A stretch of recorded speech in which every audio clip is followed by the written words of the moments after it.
രാവിലെ തന്നെ എണീറ്റ് പല്ലൊക്കെ തേച്ച് ഫ്രഷായിട്ട് ദേ ബോട്ടിൽ വെള്ളമൊക്കെ എടുത്ത് കുടിക്കുന്നുണ്ട് കേട്ടോ. ഇന്ന് രാവിലെ എണീറ്റ് എനിക്ക് തോന്നുന്നു ഒരു 6:45 7 മണിയൊക്കെ ആയപ്പോഴത്തേക്കും തന്നെ ഞാൻ എണീറ്റു. പിന്നെ അത് കഴിഞ്ഞ് ഞാൻ അവിടെ നിന്ന് നേരെ പുറത്തോട്ട് ഇറങ്ങി കേട്ടോ. പുറത്തെന്ന് പറയുമ്പോഴത്തേക്കും നല്ല നല്ല തണുപ്പും അതുപോലെ വെട്ടമൊക്കെ വന്നെങ്കിലും നല്ല തണുപ്പ്, സൂര്യൻ നല്ലപോലെ ഉദിച്ചിട്ടും ഇല്ലായിരുന്നു. കുറേ നാൾക്ക് ശേഷം ഞാൻ രാവിലെ എണീക്കുന്നത്. കാരണം ഒന്നുകിൽ ഞാൻ എറണാകുളത്ത് വരാനോ അല്ലെങ്കിൽ അങ്ങനെ എന്തെങ്കിലും കാര്യത്തിന് വേണ്ടി മാത്രമേ രാവിലെ എണീക്കാറുള്ളൂ.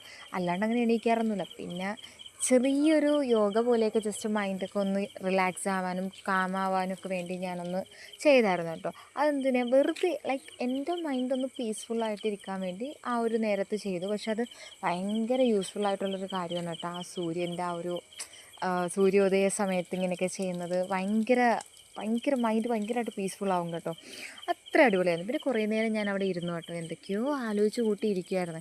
എന്താണ് ആലോചിച്ചതെന്ന് പോലും എനിക്കറിയില്ല. കുറേ ഇങ്ങനെ ആക്ച്വലി പറഞ്ഞു കഴിഞ്ഞ് കഴിഞ്ഞാൽ ഈ ഒരു മാസം ഞാൻ ഇനി ഇവിടെ ചേർത്തലയിൽ ഇവിടെ ആയിരിക്കും. അപ്പോൾ ഈ ഒരു മാസം ഞാൻ എങ്ങനെ പോവും, എന്തൊക്കെ ചെയ്യും, എങ്ങനെ സമയം കളയാം എന്നൊക്കെ ഞാനിങ്ങനെ ആലോചിച്ചുകൊണ്ടിരിക്കുകയായിരുന്നു.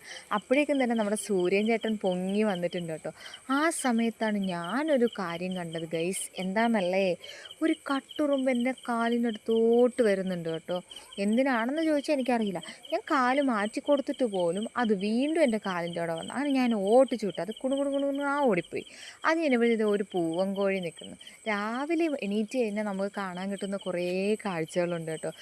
ആ സമയത്തേക്കും തന്നെ ദേ സുലു ചായയൊക്കെ ആയിട്ട് വന്നു. അങ്ങനെ ഞങ്ങൾ ദേ രണ്ടുപേരും കൂടി ചായയൊക്കെ കുടിച്ചു. നല്ല രസമാണ് രാവിലെ ഇവിടെ നിന്ന് ചായ കുടിക്കാം. പിന്നെ ഇന്ന് പുട്ടും പപ്പടവും പഴവുമായിരുന്നു. പിന്നെ ഉച്ചയ്ക്കുള്ള ഫുഡും എടുത്ത് ഞങ്ങൾ ദേ ഇറങ്ങി. എങ്ങോട്ടാ? പ്രൊജക്റ്റിന് പോവാം.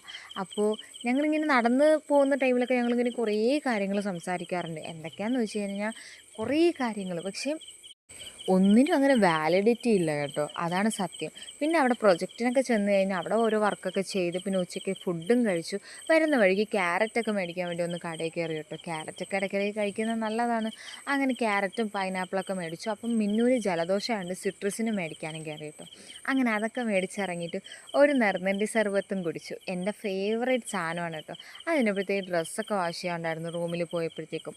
അങ്ങനെ ഞാനും സുലുവും കൂടെ നേരെ ഡ്രസ്സ് വാഷ് ചെയ്യാൻ വന്നു. അത് ആറിൻ്റെ കാലാണെന്ന് ഗസ് ചെയ്യാനാണ് ഞാൻ ഈ പറഞ്ഞുകൊണ്ടിരുന്നത് നേരത്തെ. ഓക്കെ, അങ്ങനെ ഞാൻ എന്തേ കഴുകുന്നത്, സുലുവാണ് എനിക്ക് വീഡിയോ ഒക്കെ എടുത്തു തന്നത്. സുലു പറയുവാണ് ഇത് വീഡിയോയിൽ കഴുകുന്നതായിട്ട് കാണിക്കാൻ വേണ്ടി അവൾ നിൽക്കുന്നതാണെന്ന്. എന്നാലും കുഴപ്പമില്ല. വൈകിട്ടായപ്പോഴത്തേക്കും കൊച്ചു കുട്ടികൾ അവിടെ ഫുട്ബോൾ കളിക്കാനൊക്കെ വന്നിട്ടുണ്ടായി. ആ സമയത്ത് ചായയൊക്കെ കുടിച്ചു.